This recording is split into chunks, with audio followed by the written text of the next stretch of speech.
அதுவும் குறிப்பாக சில கல்லூரிகளில் மட்டும் மாணவர்கள் தமக்குள்ள ஒரு குழு அமைச்சிட்டு ஒருவருக்கொருவர் சண்டையிடும்போது ரயில்வே சொத்துக்கள், ரயில் பயணிகள் மற்றும் இதர பொதுமக்களின் பாதுகாப்புக்கு குந்தகமாக செயல்பட்டு வந்து கொண்டு இருக்கிறார்கள். கடந்த ஒரு வருட காலமாக இத்தகைய நடவடிக்கைகளை கட்டுப்படுத்தும் முறையில் கடுமையான நடவடிக்கையை தமிழ்நாடு ரயில்வே காவல்துறை எடுத்து வருகிறது. அவர்கள் எத்தகைய செயல்களில் ஈடுபட்டாலும் உடனுக்குடன் அவர்களை கைது செய்து அவர்கள் பெற்றோர்களை வரவழைத்து அவர்களுக்கும் தெரிவித்து, கல்லூரி நிர்வாகத்துக்கும் தெரிவித்து என பல வகைகளில் இத்தகைய நடவடிக்கைகள் கட்டுப்பாட்டுக்குள் கொண்டு வரப்பட்டுள்ளன. இருப்பினும் சில சமயங்களில் இத்தகைய நிகழ்வுகள் நடந்து கொண்டுதான் இருக்கின்றன. அது சம்பந்தமான ஒரு விழிப்புணர்வை ஏற்படுத்த வேண்டும் என்ற நோக்கத்தில் சென்னை எஸ்பி திரு ஈஸ்வரன் மற்றும் கல்லூரி முதல்வர் இருவரும் இணைந்து இத்தகைய நிகழ்ச்சிக்கு ஏற்பாடு செய்தார்கள். மாணவர்கள் மிகுந்த ஆர்வத்துடன் கலந்து கொண்டார்கள். இத்தகைய சம்பவங்களில் ஈடுபடுவதனால் அவர்களது எதிர்கால வாழ்க்கை எவ்வாறு பாதிக்கப்படும், சட்டப்படியாக நடவடிக்கை எடுக்கும்போது எதிர்காலத்தில் அவர்களது வேலை வாய்ப்புகள், உயர்கல்விகள், வெளிநாட்டுக்கு செல்வது போன்றவை எவ்வாறு பாதிக்கப்படும், அவர்களது குடும்ப சூழ்நிலை, சமூகத்தின் சூழ்நிலை, நாட்டின்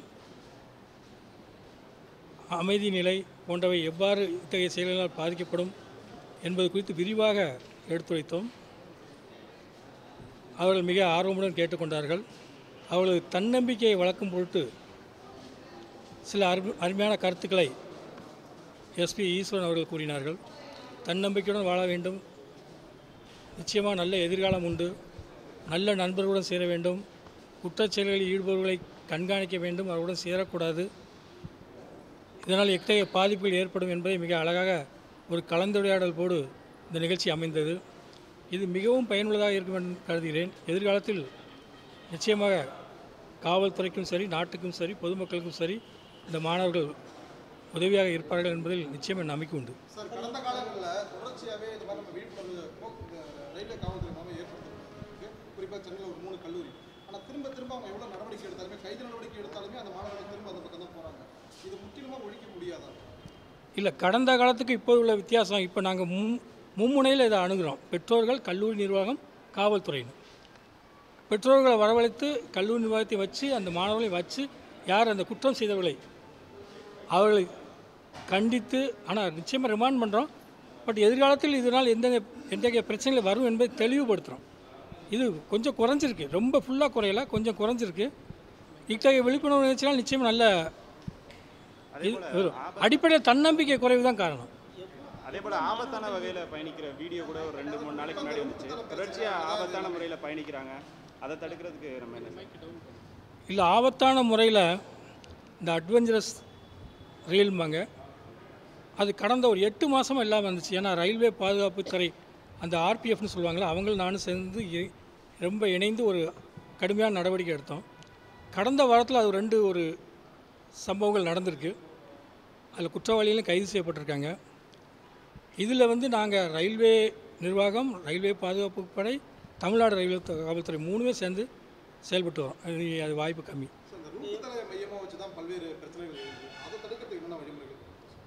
அதுக்குத்தான் இந்த விழிப்புணர்வு.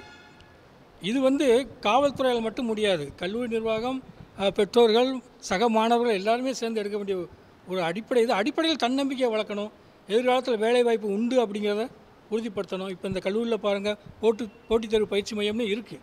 அதில் சேர்கிறதுக்கு ஊக்குவிக்கணும், தனி மனித ஒழுக்கத்தை வளர்க்கணும். அதுக்கு அந்த மாதிரி மாணவர்கள் காவல்துறையின் ஒரு சுமூகமான இணைப்பு, இந்த மாதிரி கலந்துரையாடல் அடிக்கடி நடக்கணும். சார், இப்போ குறிப்பாக மாணவர்கள் தவிர்த்து ரயில் நிலையங்களில் போலீஸுடைய பாதுகாப்பு எண்ணிக்கை மிக குறைந்த அளவில் தான் இருக்குன்னு சொல்லி புது குற்றச்சாட்டு இருக்குது. அது மட்டும் இல்லாமல் போன வருஷம் பெருங்குடியில் ஒரு பொண்ணு ரயிலிருந்து தள்ளி கொலை பண்ணப்பட்டாங்க. ஆனால் அதே பெருங்குடியில் தான் சில தினங்களுக்கு முன்னாடி ஒரு பெண் உட்காந்துருக்கு தாடிச்சல் எடுத்துகிட்டு போனாங்க. ஸோ இது மாதிரி சம்பவங்கள் நடக்கும்போது மட்டும்தான் காவல்துறை பணியில் இருக்காங்க, மற்ற நேரங்கள் இல்லைன்னு ஒரு குற்றச்சாட்டு இருக்குது. இது எப்படி தவிர்க்கப்படும்? தமிழக ரயில்வே காவல்துறையில் போதுமான அளவுக்கு ஆளுநர்கள் உள்ளார்கள். ஆளுநர்கள் வந்து சில இடங்களில் அதிகமாக இருப்பாங்க. ஏன்னா பேசஞ்சர் டிராஃபிக்னு சொல்லுவாங்க, அது ரொம்ப ஹெவியாக இருக்கோ அங்கே தான் அதிகமாக இருப்பாங்க. மற்ற இடங்களில் வந்து கொஞ்சம் கம்மியாக இருக்க வாய்ப்புண்டு. இப்போ அந்த ஆளுநர்கள் எண்ணிக்கை உயர்த்தும் ஒரு முயற்சி நடைபெற்று வருகிறது. பல இடங்களில் ரீடிப்ளாய்மெண்ட்னு சொல்லுவாங்க. அதில் இப்போ பெண்கள் பயணிக்கிற கம்பார்ட்மெண்ட் எல்லாத்துக்குமே நாங்கள் வந்து எஸ்கார்ட்னு போட்டு விட்றோம். பெண்கள் இப்போ நீங்கள் சொன்னீங்களே அந்த ரீல் எடுக்கிறாங்கன்னு, அதில் வந்து 8:30 வரை வர்ற ட்ரெயின் ஃபுல்லாகவே வந்து ஒரு பீட் கான்ஸ்டபிள் வந்துக்கிட்டே இருப்பார். அந்த சம்பவம் நடந்தது 8:50. கல்லூரி மாணவர்கள் வரமாட்டாங்க, முடிஞ்சு போச்சு அப்படிங்கிற நேரத்தில் அவங்க பண்ணியிருக்காங்க. அதே மாதிரி இரவு நேரத்தில் எங்கே இருந்தாலும் சரி, ஆர்பிஎஃப்பும் நானும் சேர்ந்து நாங்களும் சேர்ந்து ஒரு கம்பார்ட்மெண்ட்டுக்கு ஒரு பிசின்னு அனுப்புகிறோம். அட்வான்ஸ் இன்டிமேஷன் கொடுக்குறோம். உள்ளே போய் அவேர்னஸ் பண்ணுறோம். அலாம் பட்டன் இன்ஸ்டால் பண்ணுறோம். சிசிடிவிங்கிறது எங்களுக்கு கிடைச்ச ஒரு மிகப்பெரிய வரப்பிரசாதம். சிசிடிவி வந்து யாருமே தப்ப முடியாது அப்படின்னு சொல்லி இப்போ காவல்துறை தலைமை இயக்குனர் அந்த சிசிடிவியை எக்ஸ்டெண்ட் பண்ணணும் அப்படின்னு நாங்கள் ஒரு கலந்தாய்வு கூட்டம் போட்டு ரயில்வே துறை ஒத்துக்கிட்டு அந்த வேலையை நடந்துக்கிட்டு இருக்கு. ஸோ இனிமேல் குற்றவாளியை தப்பிக்கிறது ரொம்ப கஷ்டம். எவ்வளோ மாணவர்கள் மீது வழக்கு பதிவு செய்யப்பட்டிருக்கு இந்த பிரச்சனையில்? புள்ளி விவரம் கரெக்டாக சொல்லு.